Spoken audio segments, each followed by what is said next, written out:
நீங்கள் பெலனடைவீர்கள் என்ற புத்தகத்திலிருந்து குயவனின் கைகளில் களிமண் என்ற தலைப்பின் கீழ் கேட்போம். குயவன் வனைந்து கொண்டிருந்த மண்பாண்டம் அவன் கையிலே கெட்டு போயிற்று. அப்பொழுது அதை திருத்தமாய் செய்யும்படிக்கு தன் பார்வைக்கு சரியாய் கண்டபடி குயவன் அதை திரும்ப வேறே பாண்டமாக வனைந்தான். அப்பொழுது கர்த்தருடைய வசனம் எனக்கு உண்டாகி, அவர், இஸ்ரவேல் குடும்பத்தாரே, இந்த குயவன் செய்தது போல நான் உங்களுக்கு செய்யக்கூடாதோ என்று கர்த்தர் சொல்லுகிறார். இதோ, இஸ்ரவேல் வீட்டாரே, களிமண் குயவன் கையில் இருக்கிறது போல நீங்கள் என் கையில் இருக்கிறீர்கள்.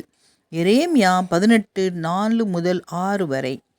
உலர்ந்த எலும்புகளைப் போல இருக்கிற பின்வாங்கி போன தமது ஜனம் உயிரடைய கர்த்தர் அவர்கள் மீது ஆவியை அருளுமாறு நான் எனது எழுதுகோலை கீழே வைத்துவிட்டு ஜெபத்தில் என் ஆத்துமாவை உயர்த்துகிறேன். பாதுகாப்பில்லாமலும் ஆயத்தமில்லாமலும் தூங்குகிறவர்களை திகிலூட்டும்படியாக ஓசையின்றி கண்களுக்கு புலப்படாத வகையில் இரகசியமாக மெதுவாக அடிமேல் அடி வைத்து திருடன் வருகிற விதமாக முடிவு சமீபமாக நெருங்கி கொண்டு இருக்கிறது. இப்பொழுதும் எந்தவித கவலையுமின்றி இருக்கக்கூடிய இருதயங்கள் மீது தேவன் தமது பரிசுத்த ஆவியானவர் வருவதற்கு அனுமதிப்பாராக.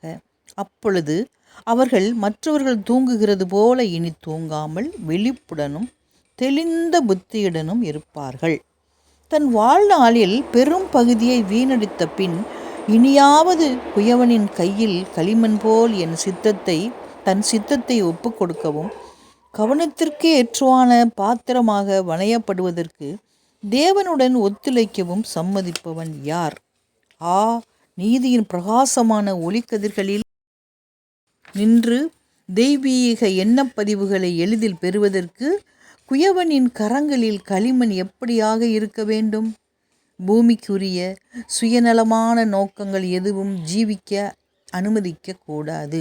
இடம் கொடுத்தால் நீங்கள் தெய்வீக சாயலுக்கு ஏற்றபடி சித்திரம் தீர்க்கப்பட முடியாது.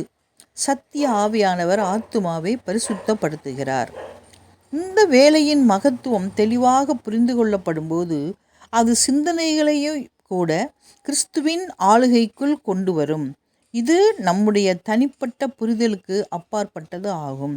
ஆனாலும் இது அவ்வாறுதான் இருக்கும். அப்படியானால் நமது சொந்த கிரியைகளின் மேல் சார்ந்திருப்பது நம் தரப்பில் ஞானமாகுமா? தேவன் நமக்காக கிரியை செய்ய நாம் அனுமதிக்க வேண்டும். நம் குணத்திலோ அல்லது நடக்கையிலோ ஏதேனும் மேன்மை இருப்பதாக தோன்றுகிறதா? அது வரம்புக்கு உட்பட்ட மனிதர்களிடமிருந்து தோன்றுகிறதா? இல்லை, அவை களிமண் மீது குயவனுக்குரிய மாபெரும் வல்லமையின் வெளிப்பாடாகவும் மாபெரும் மையமாகவும் உள்ள தேவனிடமிருந்தே வருகிறது. சத்தியத்தின் பொக்கிஷங்களினாலே கர்த்தரால் ஆசீர்வதிக்கப்பட்டவர்கள் எழும்பி, ஆண்டவரே, நான் என்ன செய்ய சித்தமாய் இருக்கிறீர், அப்போஸ்தலர் 9:6 என்று தங்கள் இருதயத்திலிருந்து கோரட்டும். வெளிச்சத்தை பிறருக்கு பரவச் செய்யும் ஒவ்வொரு ஆத்துமாவையும் பிரகாசிப்பிக்க வெளிச்சம் அதிகரிக்கிறது. ஆமென்.